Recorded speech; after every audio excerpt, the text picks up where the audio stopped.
E você professor na PUC. Como que você faz lá, cara? Dá tudo certo? Os alunos compreendem?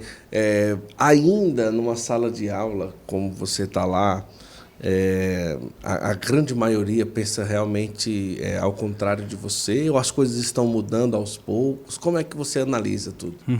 Então, para entender, né? Eu dou aula então na PUC, lá de São Paulo, e a PUC, como uma universidade católica, como qualquer universidade católica no mundo, tem uma disciplina chamada teologia.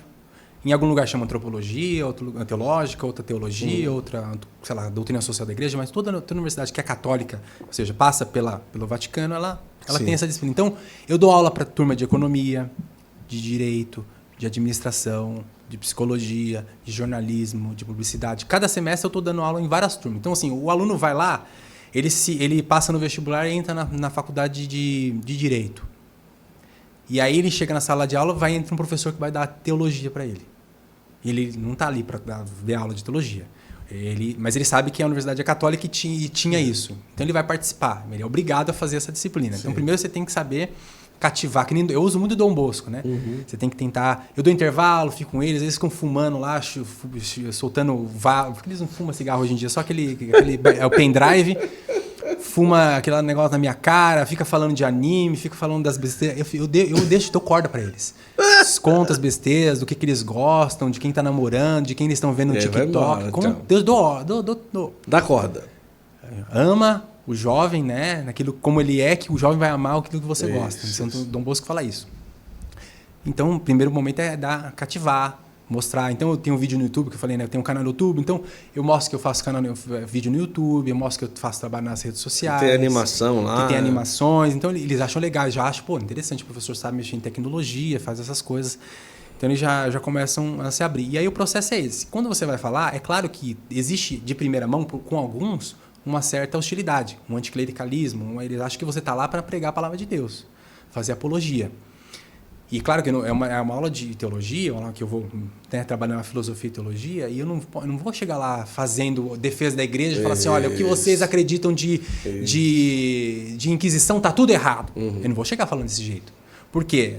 Uma mentira contada, muitas vezes, ela vira verdade. Então não dá para chegar lá, eles não sabem nada, nunca leram um livro de Inquisição. Mas para eles, a igreja matou milhões. Porque no colégio aprendeu isso. Então, se eu chegar lá querendo defender, dá o efeito contrário. Eles começam a ficar achando que eu tô lá, eu tô mentindo. Então, eu nem entro nessas questões, né? Eu dou voto. Se eles perguntam, eu explico. Então, eu vou tentando indo por onde? Primeiro, eu vou explicando. Eu vou uma explicação básica. Como eu comecei a falar aqui dos filósofos antigos lá, que eles contemplavam a verdade, o ser, a transcendência, e eu falo assim, eles começam a perceber, peraí, que interessante isso aqui, né? O ser humano realmente, ele tem uma abertura para a transcendência. Olha, tem alguma coisa de interioridade. A gente tem uma interioridade, né? Santo Agostinho tem uma frase bonita lá no De Vera Religione, né? Um livro dele, que ele fala: passeiem os homens, né? Pelos mares, pelas planícies, contemplando ou olhando o céu e vendo os astros, mas esquecem-se de si mesmos. Porque Santo Agostinho ele é conhecido como o santo, né? O filósofo da interioridade. Sim. Porque ele diz: eis que estava fora. Isso. Tu estavas dentro de mim. E aí tem aquela frase que eu acho bonita dele. No interior íntimo meu, em latim tá assim, eu vou falar em latim, vou gastar o latim aqui. Interior íntimo meu é superior sumo meu. Que está lá no livro 3:8 das Confissões. O que significa isso? No meu mais íntimo, interior íntimo, ou seja, no mais íntimo do meu íntimo, você é mais íntimo do que o meu próprio íntimo. Sim.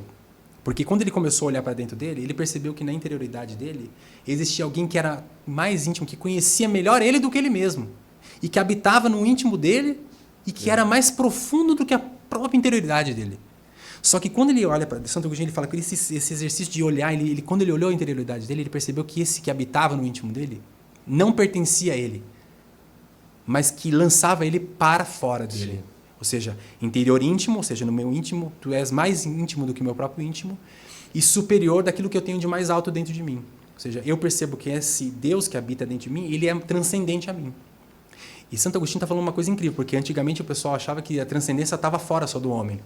E Santo Agostinho não. O transcendente, ele habita no íntimo do homem, que depois a gente vai perceber todo o processo. Até das 7 moradas de Santa Teresa, ela fala que Deus, ele tem um castelo que ele habita lá no interior do castelo. Santo Agostinho já percebeu isso, né? Por que eu contei essa história do interior íntimo meu?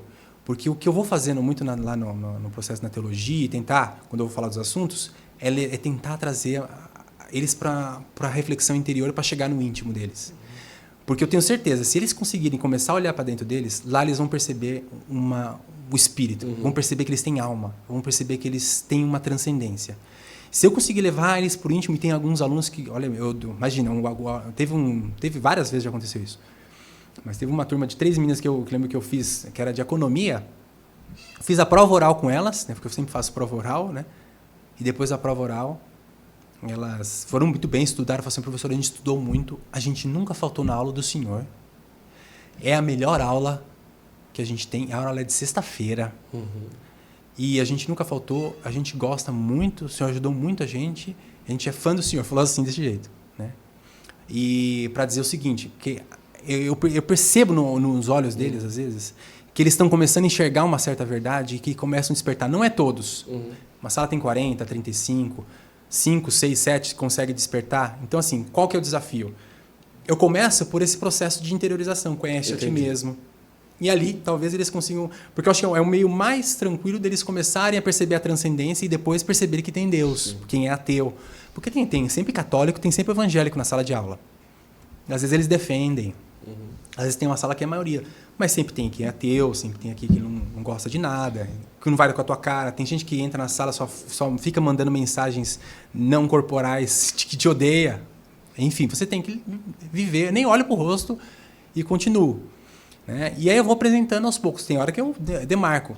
Às vezes eu chego na primeira aula falando, ó, quem chegar aqui para você na faculdade e chegar para você falar que não tem verdade, tá querendo te manipular. Porque o meio mais fácil de manipular é falar que tudo é relativo. Porque daí eu coloco a minha narrativa e eu te domino. Mas se eu disse que tem verdade, todo mundo tem que se submeter a essa verdade e ser servo dessa verdade. Né?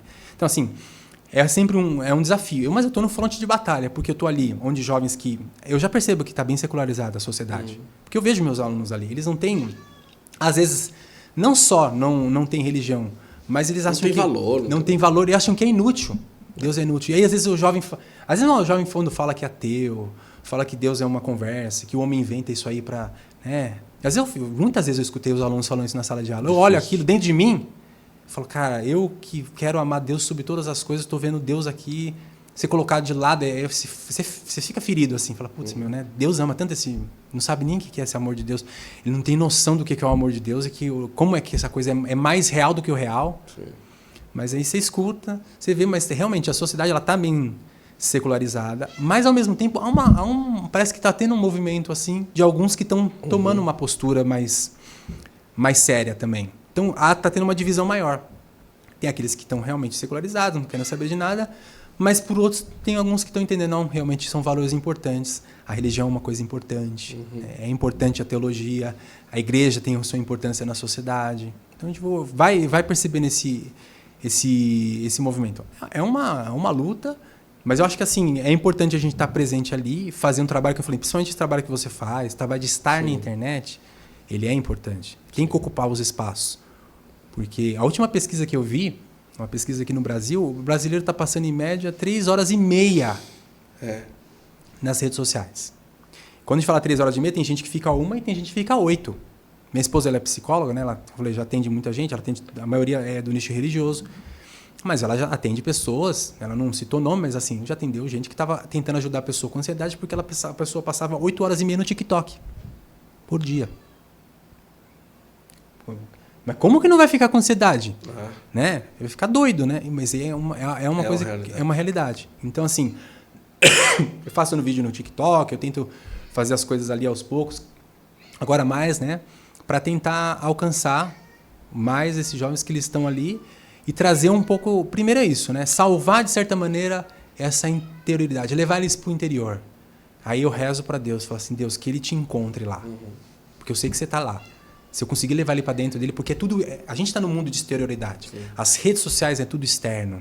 É uma vida que você fica na exterioridade. Conseguir levar É um ele pra hedonismo, dentro. é tudo prazer, são as roupas, é a futilidade, são os consumismo. Tem muita coisa, tudo é muito levado, o ser humano é levado para fora de si. Né? E a minha experiência com Deus foi porque alguém falou, né? Fala, deixa Jesus tocar. Eu entrei pro meu íntimo e também percebi essa experiência, né? Então, assim, eu no fundo, vamos tentar Se ele chegar dentro, vai. né?